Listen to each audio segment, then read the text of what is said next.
competition that the company has in the market currently? Well, in the Indian engineering services market, specifically in the full vehicle space, we really don't overlap or compete with too many of the other Indian engineering service providers. We typically compete when we are targeting full vehicles. We typically compete with German engineering service providers and French and American engineering service providers.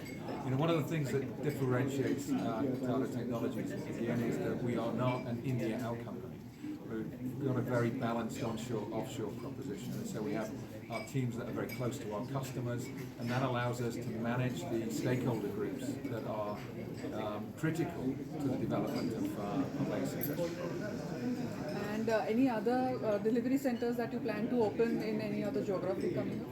Well, we're open to opening delivery centers in areas where our customers are, and we're also open to developing or launching delivery centers in specialist resource pools.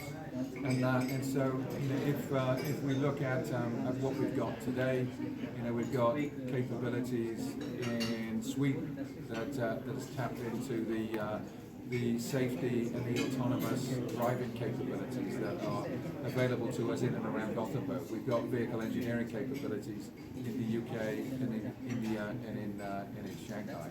You know, we'd certainly be open to expanding our footprint in Germany. You know, we're very respectful of the capabilities that exist there.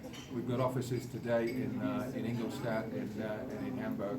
We'd certainly be open to expanding our footprint there because, again, they have a very rich resource pool of automotive talent. Japan too. We've got an office today in Japan, but it's a very small part of our overall capabilities, and we certainly are ambitious in terms of growing the relationships with customers in that region. Can you please share the IPO details?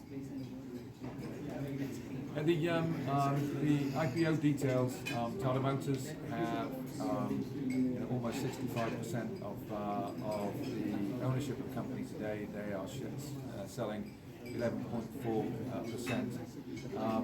The remaining 3.6%, which makes up the offer for sale, is coming from the two funds that are managed by Tata Capital. And so there's about 15% of the company that is available for sale.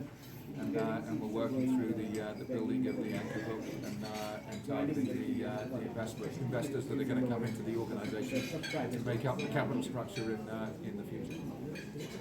Okay, what are your expectations from this launch of this IPO from investors?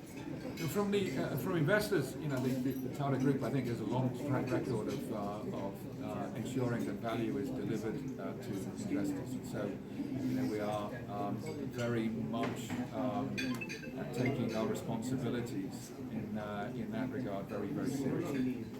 I think for us as a company, although we're not raising any capital, you know, this is a pure OFS, this is a pure secondary offering. You know, but we are hoping that the profile that this will afford us will certainly help us reinforce the relationship with our customers. We're also hoping that it will act as a magnet for talent. You know, we're committed to recruit and retain the best and the brightest in this market, and we're hoping the profile that this will afford us will certainly reinforce our commitment to doing just that.